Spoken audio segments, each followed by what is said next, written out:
This is the most hardcore, factory-backed, road-registered Mitsubishi Triton ever produced. It's converted locally to Raider specification by an Aussie company, Premcar, and we're in South Australia for a first taste. Chasing cars, honest reviews of your next car. Brought to you by Budget Direct. The price is quite steep. $74,990 before on-road costs are about 10 grand more than the GSR on which it's based. It's also more expensive than similar rivals, but that may change as Nissan's Pro 4X Warrior comes to fruition. Let's cover the changes made to this vehicle because there's nothing under the bonnet.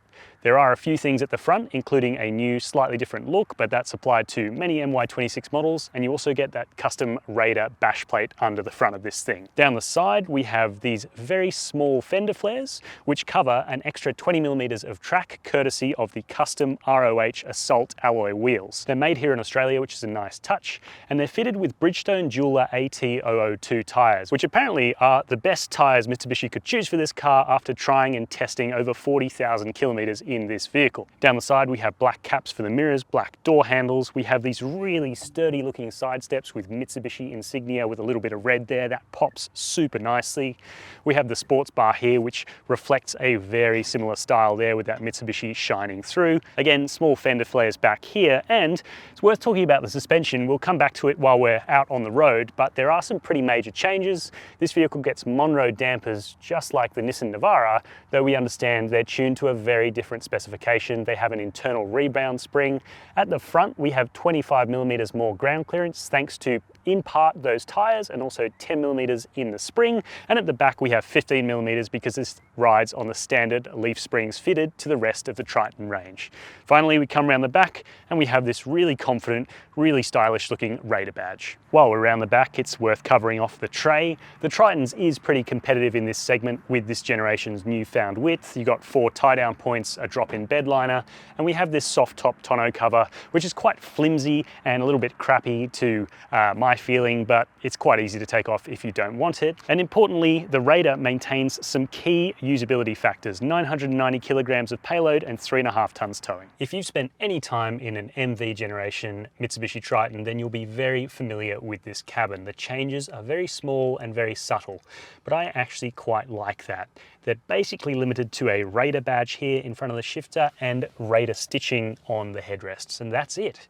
It has orange stitching from the otherwise very similar GSR and all the other niceties you get in that vehicle, including things like a wireless charging pad, 3-stage heated seats, and touch button air conditioning controls, which are just so much more logical and easy to use than ones buried in the touchscreen. Speaking of, that's a 9-inch item and it works perfectly well. It's not a class leader, but it's also not something that's holding this vehicle back. We have semi-digital dials in front of me as the driver, and for MY26, all Tritons get the added benefit of being able to turn off driver attention monitoring with 2 buttons, thanks to a newly engineered in shortcut system. So that's going to be really handy if you're buying this car, because that system can be annoying.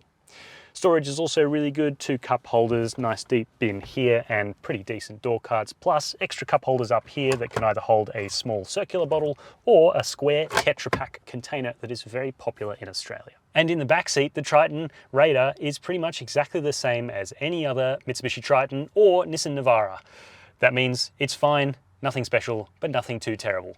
Now, with the boring stuff out of the way, let's go and do some off-roading. To start off, we're going to cover low speed, kind of rock crawling that is very common to do in Australia when you're off-roading. We'll come back to the gravel in a minute because that's really what this vehicle's all about, but it should also be able to do this stuff just like normal dual cabs and the Navara Pro 4X Warrior previous generation did. So we're in low range here. We have a 6-speed automatic. I found already today that this gearbox holds onto ratios a little bit longer than would be ideal, but in some ways that does give you the confidence that you'll always have enough torque to get you out of a situation.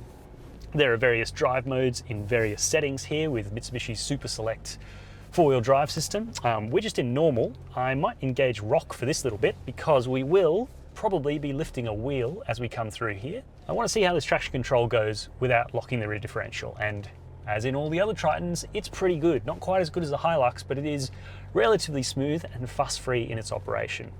The other thing I'm noticing at these low speeds is that the Raider has this wonderful compliance. It's not bucking me around. It keeps that lovely compliance that you get in the regular Triton, yet it also seems to have more support. You can probably tell I'm just very calm going up this hill at about 2-3 k's an hour. It's really quite effortless. It's a good amount of torque spread in this engine, good amount of power, and really good visibility out of this vehicle, even without some of the clever 360 cameras that we're seeing on some more modern vehicles. Coming down the hill, we also find that the reduction on the low range is nice. I'm just going to creep over this rather large mound, and we're just rolling down there in first gear on low range alone, and that's about 5 k's an hour there, so we don't even need hill descent control. And yeah, I think the main takeaway from this is that although the regular Triton is really good off-road, the Raider in these low speed conditions just feels that little bit more effortless, has that bit more clearance to give you that extra confidence in the vehicle. But where the Raider really seals the deal is out here on a sealed country road.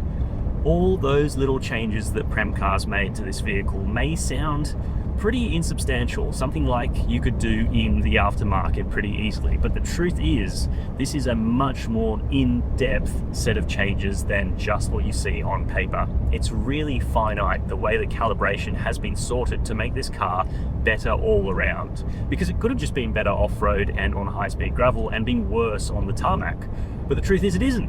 It's better in every single place, apart from perhaps road noise, but I'll come back to that in a second, because it's just more capable, more confident, and more competent. And it really comes down to the steering feel on roads like these. And I think it's the understanding of how the whole package works together that makes this car so much better, because it's not necessarily the calibration of electric power assisted steering that makes the final difference.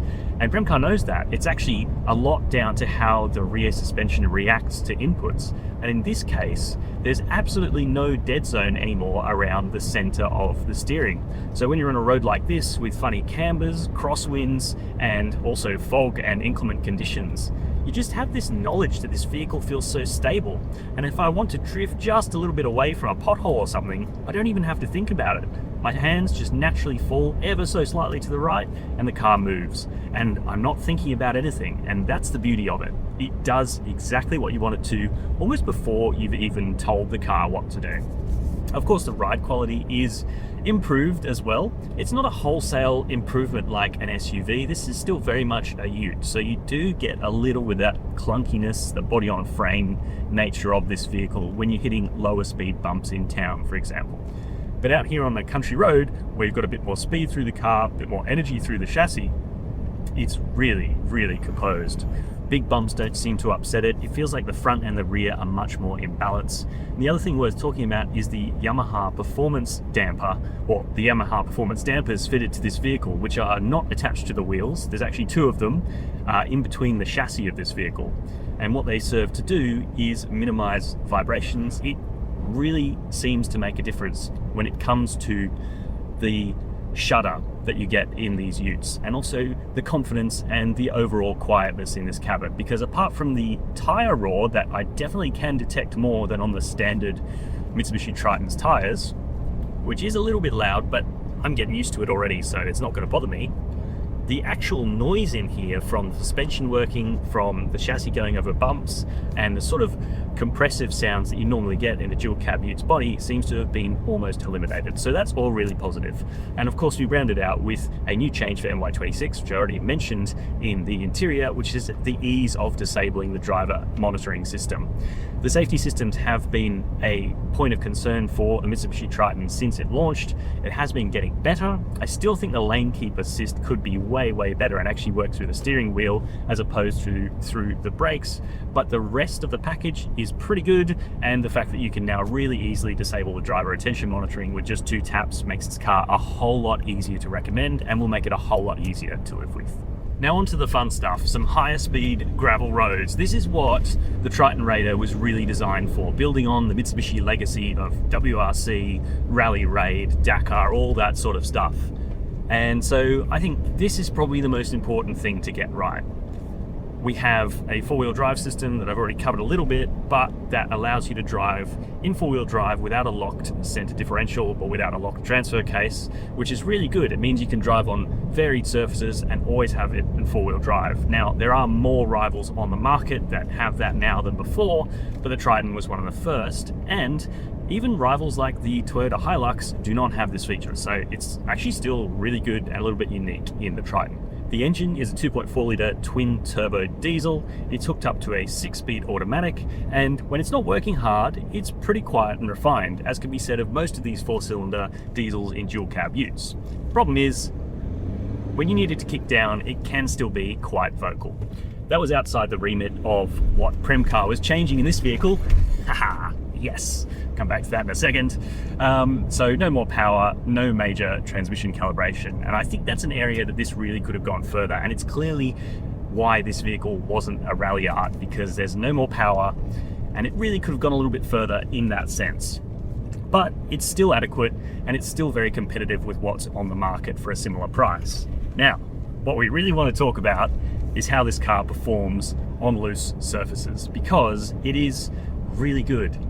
The steering feel, the poise, the compliance. You saw I went over a massive bump before, and that's where this vehicle just feels so much more than a regular dual cab. When you ask that little bit more, where the normal Triton would sort of be a little bit flummoxed and struggle, especially with control at the rear end, this one, it just feels totally with you. Feels like you could attack a gravel rally stage in this vehicle and have an awful lot of fun, which is essentially what we're doing here. Ah, that's good.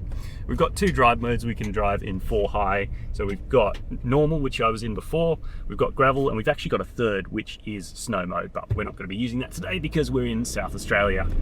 And yeah, I think in terms of hitting the brief and giving it something that's a little bit different to the other dual cabs on the market in this segment, which are really all about that kind of low speed off-roading, crawling, maybe some towing, it definitely sets this vehicle apart. Whether or not it's actually applicable to go out and have fun on a gravel road, you know, you could argue it's possibly not the smartest thing to do, but it does mean that it's really well suited to driving in Australian conditions where there are lots of corrugations, lots of dirt and unsealed roads. And I think this vehicle with these tyres that have this really nice natural breakaway on dirt, and they also have a lovely steering feel, it allows you to just kind of get stuck in and have a real good time in a vehicle like this. So in terms of, you know, something hitting a niche in a vehicle that's a little bit different, I do think Mitsubishi and Premcar have done an absolute bang-up job on the Triton Raider. So the initial verdict is in on the Mitsubishi Triton Raider. This is absolutely the best the Triton has ever been. The bandwidth has been taken a whole step further than the standard car, and it does have that little niche of being a gravel specialist. But the price is pretty steep, and as for that best-in-class ride and handling, well, we can't confirm that without a full comparison test. So I reckon we're going to go ahead and line one of those up. Why don't you let me know in the comment section down below what other utes you want to see tested against the Triton Raider, and maybe what you want to see us do with them. While you're down there, why not hit subscribe to Chasing Cars if you haven't done so already, and as always, thank you very much for watching.